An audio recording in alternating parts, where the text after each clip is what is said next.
صلی اللہ علی محمد صلی اللہ علیہ وسلم صلی اللہ علی محمد صلی اللہ علیہ وسلم صلی اللہ علی محمد صلی اللہ علیہ وسلم۔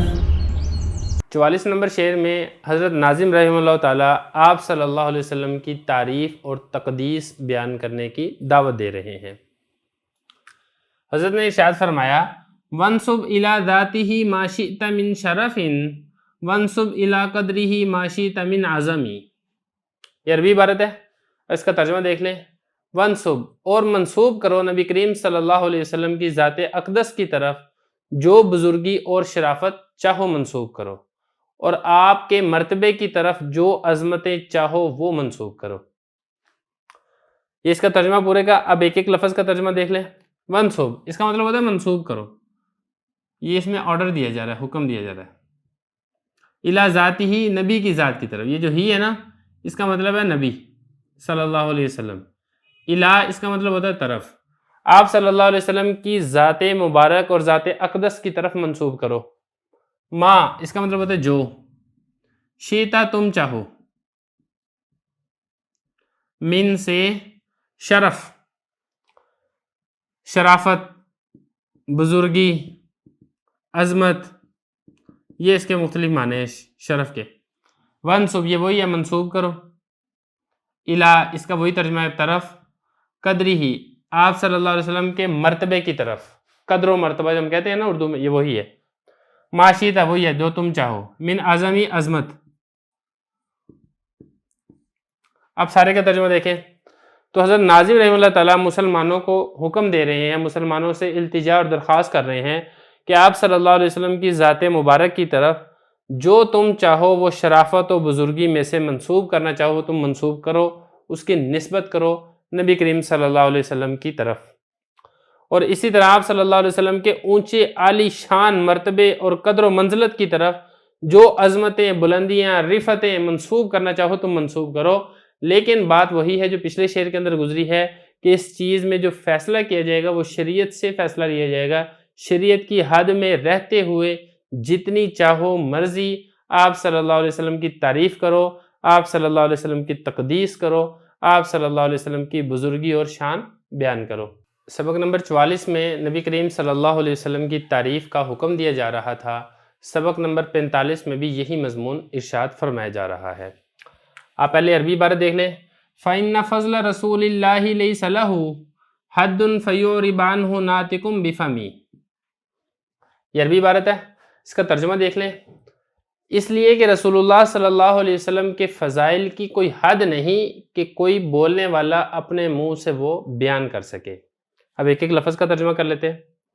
ان یہ آتا ہے یقین کے لیے، یقیناً، فضل فضیلت، ویسے ہے عربی کا لفظ یہ ہے، رسول اللہ لیس لہو نہیں ہے، لیس کا مطلب ہوتا ہے نہیں ہے، کے لیے، لہو کا مطلب ہوتا ہے کے لیے، حد اس کا مطلب ہوتا ہے تعریف،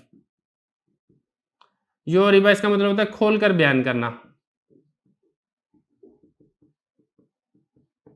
انہو آپ کی، آپ صلی اللہ علیہ وسلم کی، ناطق اس کا مطلب ہوتا ہے بولنے والا، اور فم اس کا مطلب ہوتا ہے منہ۔ مطلب کیا ہے؟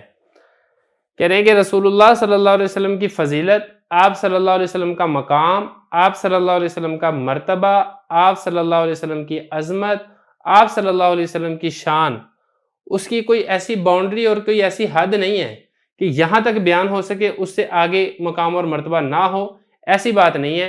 آپ صلی اللہ علیہ وسلم کی شان، مقام، مرتبہ اتنا زیادہ، اتنا بلند ہے کہ کوئی بولنے والا اگر اس کو منہ سے کھول کھول کر بیان کرنا چاہے تب بھی وہ بیان نہیں کر سکتا۔ اس لیے ہمیں چاہیے کہ ہم کھل کر اور زور و شور سے اور آپ صلی اللہ علیہ وسلم کے اوصاف حمیدہ، خصائل حمیدہ، اچھے اخلاق، اچھی عادات و اطوار کو خوب خوب واضح کریں، خوب خوب بیان کریں۔ لیکن یہاں پر بھی بات وہی ہے جو کہ شعر نمبر 43 کے اندر آئی تھی کہ اس صورت کے اندر بھی جو فیصلہ کروانا ہے وہ شریعت سے فیصلہ کروانا ہے، جتنی شریعت اجازت دیتی ہے اس حد تک رہتے ہوئے آپ صلی اللہ علیہ وسلم کی عظمت اور شان بیان کرنی ہے۔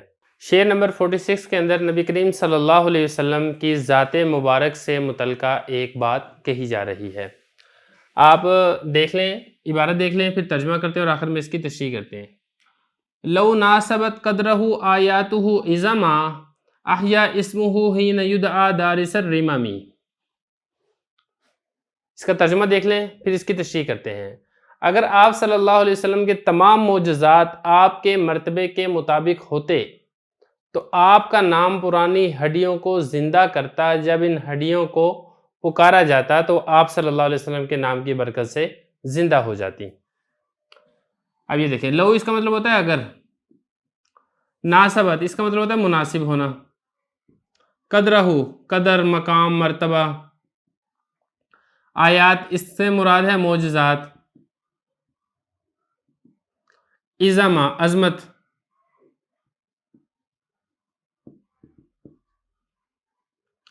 احیا اس کا مطلب ہوتا ہے زندہ ہونا یا زندہ کرنا، اسمہ آپ اس کا نام، مطلب آپ صلی اللہ علیہ وسلم کا نام،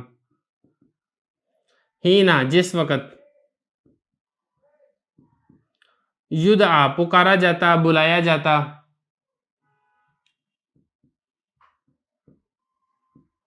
آگے دیکھیں دارس الرمم، دارس اس کا مطلب ہوتا ہے مٹنا، رمم بوسیدہ ہڈیاں۔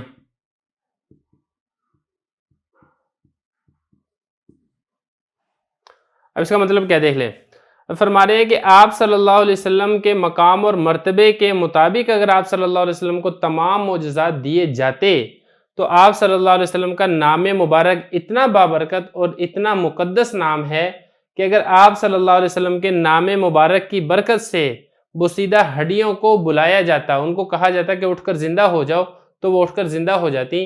آپ صلی اللہ علیہ وسلم کی اتنی عظمت شان ہے۔ تو خلاصہ اس شعر کا بھی یہ ہے کہ جتنی ہو سکے آپ صلی اللہ علیہ وسلم کی تعریف کی جانی چاہیے۔ شعر نمبر 47 میں نبی کریم صلی اللہ علیہ وسلم کا ایک احسان عظیم جو کہ امت پر کیا ہے اس کو بیان کیا جا رہا ہے۔ آپ عربی عبارت دیکھ لیں، پھر ترجمہ کریں گے اور آخر میں اس کی تشریح کرتے ہیں۔ لم یمتحنا بما تعی العقول به حرصا علینا فلم نرتب ولم نہمی۔ اس کا ترجمہ دیکھ لیں، نبی کریم صلی اللہ علیہ وسلم نے ازراہ شفقت ہمارا امتحان نہیں لیا ان چیزوں سے جن سے عقلیں تھک جاتی ہیں، اسی وجہ سے ہم نے شک نہیں کیا اور نہ ہی ہم حیران و پریشان ہوئے۔ اب ایک ایک لفظ کا میں آپ کو ترجمہ بتاتا ہوں، پھر اس کی تشریح کرتے ہیں۔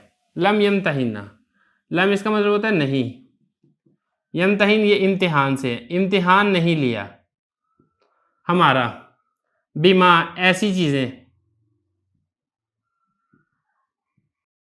تایا اس کا مطلب ہوتا ہے تھکنا،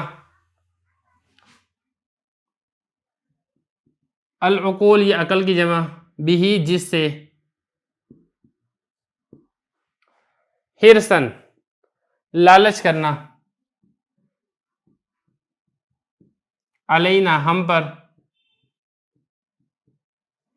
فلم نرتب، نرتب اس کا مطلب ہوتا ہے شک کرنا،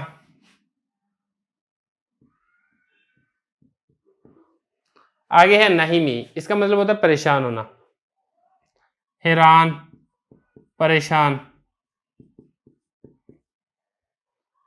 یہ میں نے ایک ایک لفظ کا ترجمہ کر دیا، آپ ذرا دوبارہ دیکھیں۔ کہہ رہے کہ نبی کریم صلی اللہ علیہ وسلم نے ہمارا یعنی امت مسلمہ کا امتحان نہیں لیا ایسے احکامات کے ساتھ کہ عقل اس میں تھک جائے، حرصاً علیہ ہمارے ایمان کے اوپر لالچ کرتے ہوئے، یعنی مطلب اس کا یہ ہے کہ جیسے سابقہ امتوں کے اوپر مشکل احکامات فرض کیے گئے تھے، مثال کے طور پہ کسی کپڑے پہ ناپاکی لگ جاتی تھی تو اس کپڑے کو کاٹنا پڑتا تھا، پھر وہ ناپاکی دور ہوتی تھی، دھونے سے ناپاکی دور نہیں ہوتی تھی۔ اس طرح کے مشکل احکام جو سابقہ امتوں کے اوپر فرض کیے گئے تھے، نبی کریم صلی اللہ علیہ وسلم نے عذرائے شفقت ہمارا ان چیزوں میں امتحان نہیں لیا کہ ہماری عقلیں حیران و پریشان ہو جاتی کہ ان مشکل احکامات کے اوپر عمل کیسے کیا جائے گا۔ یہی فرمایا حرصاً علیہ، لالچ کرتے ہوئے کہ یہ نہ ہو کہ مشکل احکامات فرض ہو جائیں اور لوگ ان مشکل احکامات کی وجہ سے ایمان ہی قبول نہ کریں، تو اس لیے ایمان کے اوپر لالچ کرتے ہوئے کہ لوگ ایمان سے ہاتھ نہ دھو بیٹھیں۔ فلم نرتب ولم ناہمی، اسی وجہ سے ہم شک میں نہیں پڑے۔ جو شریعت ہے اتنی صاف ستھری، عام فہم اور عقل سے سمجھ آنے والی ہے کہ کسی قسم کا شک و شبہ بھی نہیں ہوا۔ ولن ناہمی، اور نہ ہی ہم حیران و پریشان ہوئے کہ کوئی اتنا مشکل حکم نہیں آیا کہ جس کی ادائیگی کے اندر انسان کو حیرانی اور پریشانی کا سامنا کرنا پڑے۔